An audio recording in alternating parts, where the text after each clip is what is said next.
Hi, and welcome back to English 1302. This is still week 13.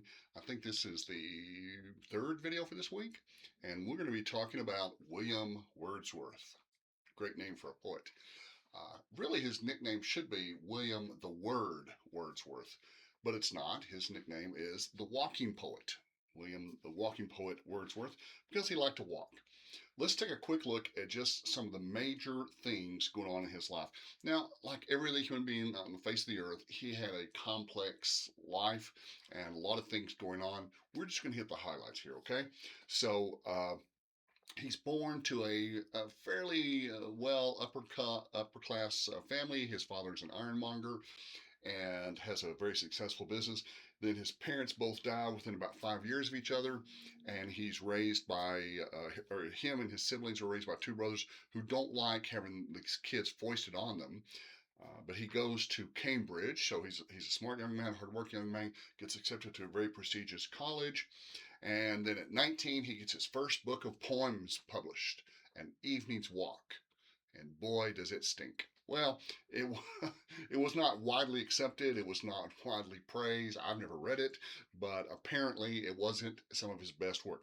Like most poets, other than Robert Frost, most poets start off not great, and then during the course of their life, the quality of their poetry improves. And their reviews improve, and their sales improve. So for him to start off at kind of the low end of the scale, nothing unusual, no big deal. He starts off in 1790. He takes a walking tour of France, Switzerland, and Germany. If you're from Texas, especially from West Texas, this idea probably seems pretty foreign to you. Here from my office on 13th and Avenue Q, if I wanted to take a walking tour to the nearest town, it would probably be Slayton or Idalo or New Deal or Abernathy, and I would have to get a big old backpack and probably like a supply van and a news crew, and it would take me several days of very hard work to get there, and not particularly enjoyable. He lived in a part of the world, England, well, all of Eastern Europe and Middle Europe, had towns that were much closer together. Most of the towns were no more than 2 or 3 miles apart, which is just 1 or 2 hours walk. Even at a leisurely pace, you could be at the next town. You could go through 2 or 3 towns before lunch, and every one of these towns would have had a pub. That's a public house, and it's like a restaurant with a hotel that serves beer or ale. And so, really, for him to take these walking tours, it didn't require weeks and days of planning with a big backpack and a support team. All he had to do was grab some money off the kitchen table and just go from pub to pub and just really immerse himself in the sublime beauty of nature. That's what he enjoyed doing. And then later on, when he meets up with Samuel Taylor Coleridge, they go on these walking tours together, and it's just to rest and reside in the beauty of nature. Okay, so he graduates Cambridge, yay. That'll teach Robert Frost something. And he goes to France, and he meets and falls in love with a beautiful French girl, Annette Vaillant. And he stays there with her. They don't get married, but they do have a daughter. So to support this daughter, he comes back, and his girlfriend and the daughter, he comes back to England where he can find work, and then the war breaks out. Or the war flares up. England and France are kind of constantly at war with each other, and so the war kind of flares up, and he can't get back to France. But he does continue to support both his daughter and his daughter's mother, his baby mama, and continues to do so through the rest of his life. Now, there's three things that he's really worried about over the course of his life. One, of course, is money. He comes from a fairly rich family, but there's some legal tie up with him getting the inheritance. He gets it in bits and pieces over the rest of his life until finally, close to middle age, he inherits most of what's left of it. And then his poetry starts to sell. And also, he's appointed poet laureate. That's like the head poet, and the country basically pays you for the work you've already done, and it's a nice income. Plus, it's very prestigious, and yeah, so he is poet laureate of England. He's also worried about of course, his girlfriend and his daughter. Now, he does marry an old friend of his named Mary something or other. He does get Mary Hutchinson, and they do have kids.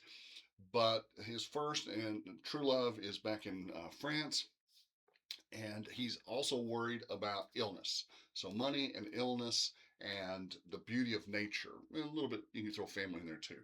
But yeah, because at the time he lived in the 1800s, they didn't really understand. They're just beginning to understand a lot about the scientific method and how germs work and how illnesses spread and stuff. And all he knew was if you're in a house with somebody who's sick, you're going to get sick.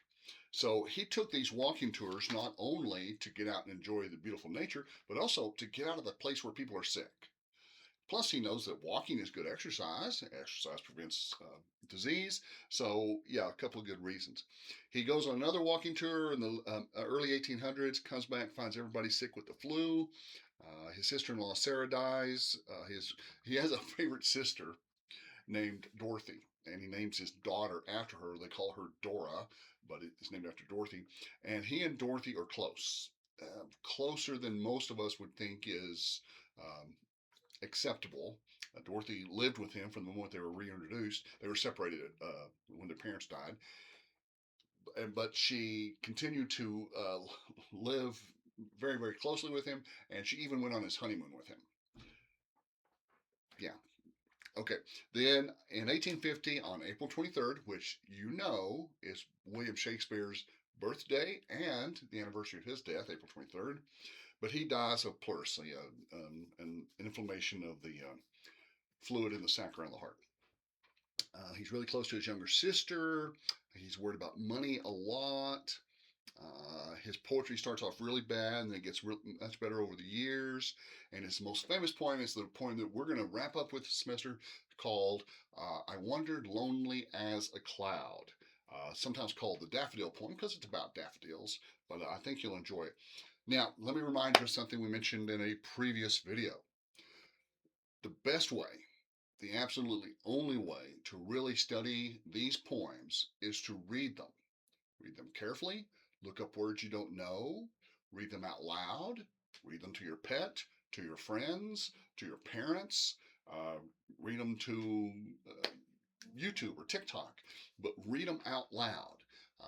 You can hear the pronunciation of the words, you can feel the pauses at the end of lines, and it will really help you to understand the poem better and remember it better. So, uh, yeah, William Wordsworth, a remarkable British poet, and I hope you enjoy the scattering of poems we're doing by him this semester. I think we're only doing 4 poems by him, but representative of his work, I'm sure.